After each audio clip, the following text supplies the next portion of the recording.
السلام عليكم ورحمة الله وبركاته.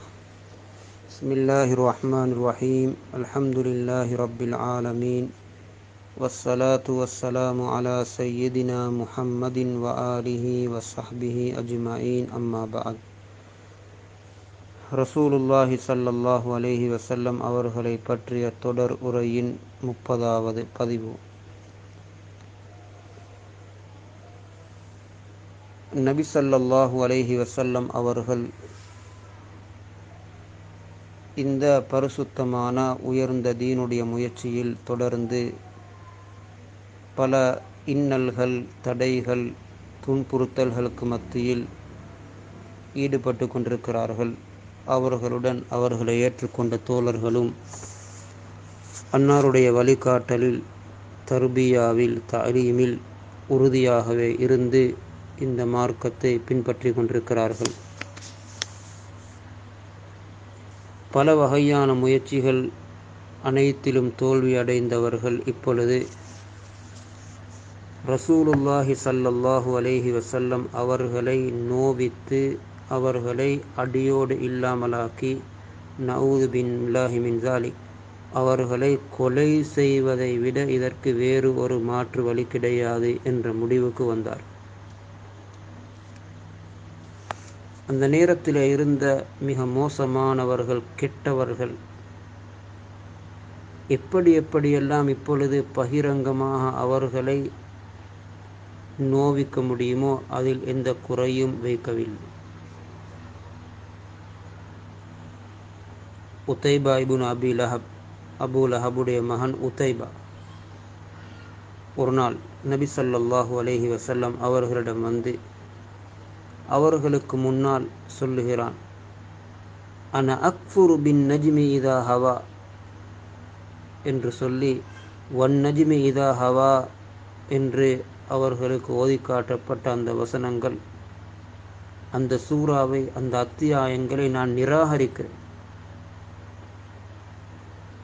இவைகளின் மூலம் நீ பொய் சொல்லி இருக்கிறீர். பிறகு பகிரங்கமாக அவர்களை நோவினை செய்தார். அவர்கள் அணிந்திருந்த அந்த ஆடை எப்படியே கிழித்து எடுத்தார். அன்னாருடைய முபாரக்கான பரிசுத்தமான அழகான வதனத்திலே, முகத்திலே துப்பினான். ஆனால் அந்த துப்புதல் அவர்களின் மீது படவில்லை. இவன் செய்த இந்த அநியாயத்தை தாங்க முடியாமல் நபி ஸல்லல்லாஹு அலைஹி வஸல்லம் அவர்கள் அவனுக்கு பதுவா செய்தார். வகால அல்லாஹும்ம ஸல்லித் அலைஹி கல்பம் மின் கிலாபிக், யா அல்லாஹ், உன்னுடைய நாய்களில் அல்லது உன்னுடைய வேட்டை பிராணிகளில் ஒன்றை இவன் மீது சாட்டிவிடு என்று அவன் மீது சாபமிட்டார்.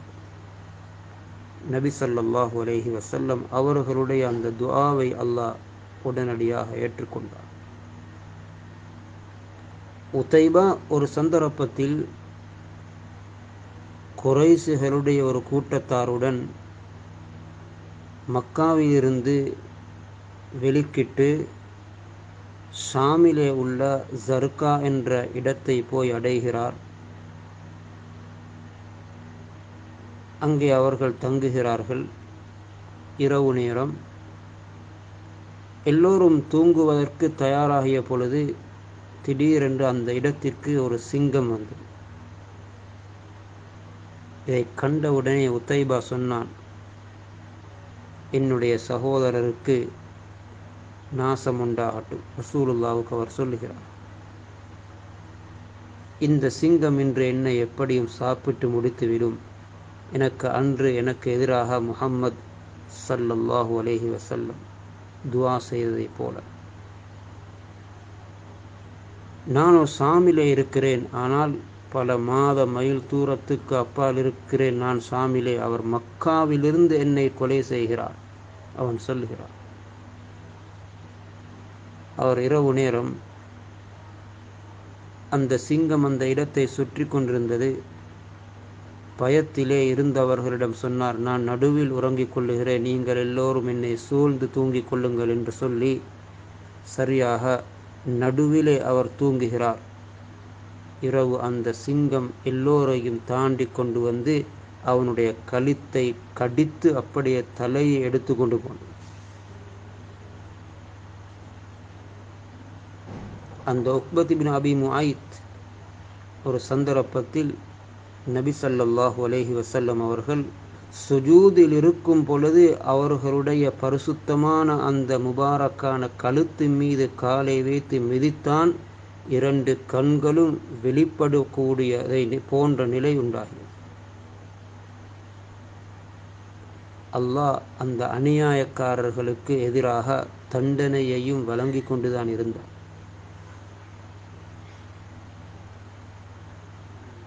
அபூ ஜஹல் இஸ்லாத்தை எதிர்ப்பதிலும் ரசூலை துன்புறுத்துவதிலும் முன்னோடியாக இருந்த மிக மோசமானவர். இவர் சொல்லுகிறார், இவர்களுடைய பல முயற்சிகளும் தோல்வி அடைந்ததன் பின்னால் குறைஷிகளிடத்திலே, குறைஷியர்களே, இந்த முஹம்மத் அவன் சொன்னதை சொல்லுகிறேன் ஸல்லல்லாஹு அலைஹி வஸல்லம், எங்களுடைய எதனையும் ஏற்றுக்கொள்ள மறுத்துவிட்டார்,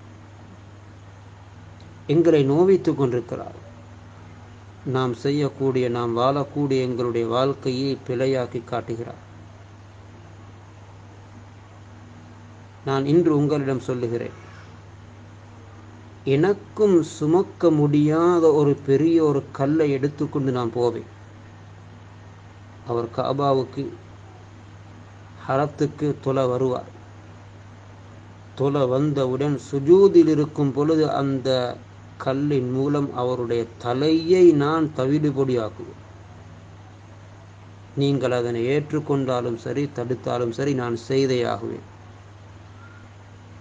அதற்கு பின்னால் அவருடைய குடும்பம், அப்து மனாஃபுடைய குடும்பம் வேண்டியதை செய்யட்டும், ஆனால் நான் இதனை செய்வதில் உறுதியாகவே இருக்கிறேன். குறைஷிகள் சொன்னார்கள், அப்து மனாஃப் குடும்பத்தாரிடம் உங்களை நான் ஒப்படைக்க மாட்டோம், நீங்கள் நாடியதை செய்து முடியுங்கள் என்று அவர்களும் உற்சாகப்படுத்தினார். ஏனென்றால் இப்பொழுது எல்லோரும் முடிவுக்கு வந்துவிட்டார்கள், இவர்களை இல்லாமலாக்குவதுதான் வழி. அடுத்த நாள் காலையிலே அவர் சொன்னதை போன்று தனக்கு சுமப்பதற்கு முடியாத பெரிய ஒரு கல்லை எடுத்துக்கொண்டு போய் நபி ஸல்லல்லாஹு அலைஹி வஸல்லம் அவர்கள் வருவதை எதிர்பார்த்து ஒரு இடத்திலே அமர்ந்திருக்கிறார்.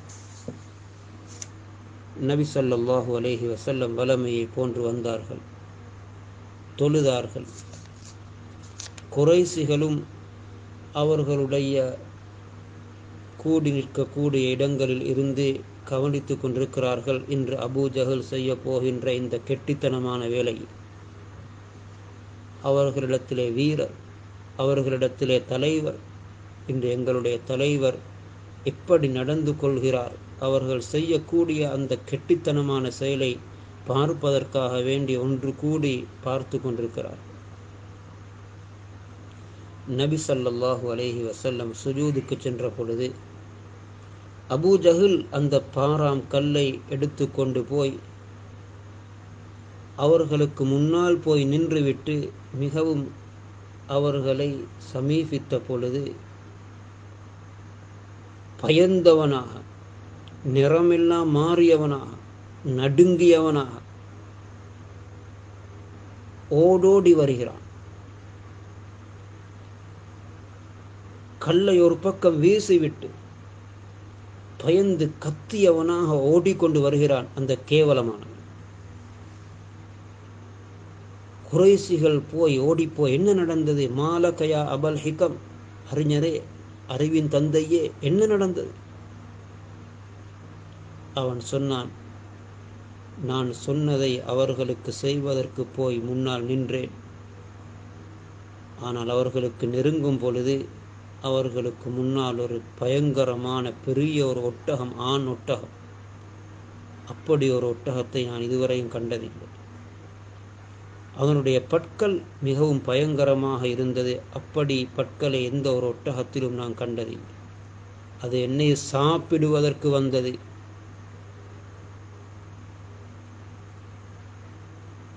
இப்னு இஸ்ஹாக் ரஹ்மஹுல்லாஹ் கூறுகிறார்கள், சஹாபி சொல்லுகிறார், நபி ஸல்லல்லாஹு அலைஹி வஸல்லம்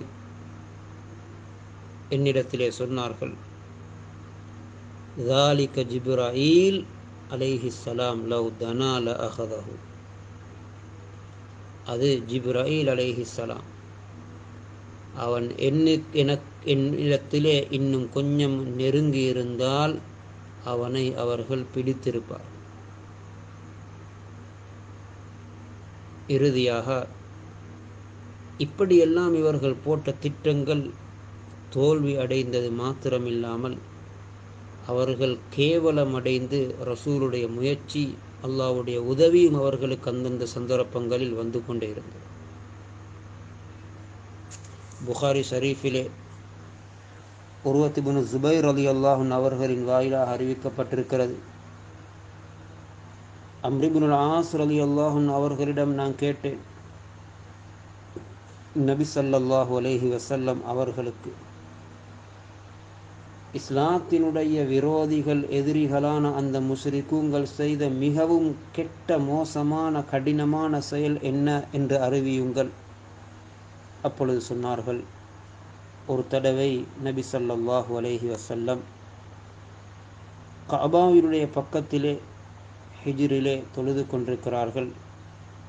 உக்பத் இப்னு அபி முஐத் அந்த இடத்துக்கு வந்து அவர்களுடைய கழுத்திலே ஒரு துணியை போட்டு அப்படியே அந்த துணியை கழுத்தில் கட்டி இழுத்தார்.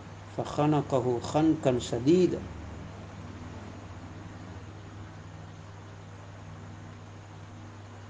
அந்த இடத்தில் அவர்களை அந்த இவனுடைய கெட்ட மோசமான செயலிலிருந்து பாதுகாப்பதற்கு யாரும் இருக்கவில்லை. அந்த இடத்தை நோக்கி ஓடோடி வந்தார்கள் அபூபக்கர் சித்தீக் ரலியல்லாஹு.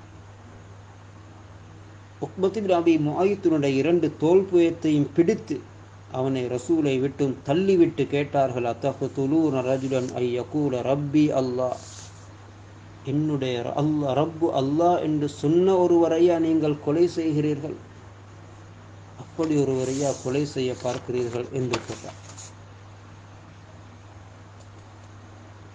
இப்படி இவர்கள் பல பயங்கரமான மோசமான செயல்களில் ஈடுபட்டு ரசூலுல்லாஹி ஸல்லல்லாஹு அலைஹி வஸல்லம் அவர்களை எப்படியாவது கொலை செய்ய வேண்டும் என்ற முயற்சியில் ஈடுபட்டு கொண்டிருக்கிறார்கள். நுபுவத் கிடைத்து 6ஆம் வருடம் நுழைந்து கொண்டிருக்கிறது. ஆனால் இவர்களுடைய இந்த தீய முயற்சியின் பின்னணியில் இஸ்லாத்துக்கு மிகப்பெரிய வெற்றி, அது இன்னும் வேகமாக முன்னேறுவதற்குரிய சில வழிகளை அல்லாஹ் அந்த வருடத்தில் ஏற்படுத்தினான். குஃபார்களில் இருந்த மிகவும் வீரர்களாக கருதப்பட்ட ஹதரத் ஹம்சா ரலியல்லாஹு அன்ஹு, ஹதரத் உமர் இப்னுல் ஹத்தாப் ரலியல்லாஹு அன்ஹு போன்றவர்கள் இந்த காலத்தில் இஸ்லாத்துக்குள்ளே நுழைகிறார்கள். அதனுடைய தொடரை அடுத்த பதிவில் இன்ஷா அல்லாஹ் கேட்போம். எங்களுடைய உயிரிலும் மேலான ஹஜ்ரத் முஹம்மத் ஸல்லல்லாஹு அலைஹி வஸல்லம் அவர்களை நினைத்து அதிகம் அதிகம் ஸலவாத்து சொல்லுவோம். ஸல்லல்லாஹு அலா முஹம்மத் ஸல்லல்லாஹு அலைஹி வஸல்லம். وآخر دعوانا أن الحمد لله رب العالمين. السلام عليكم ورحمة الله وبركاته.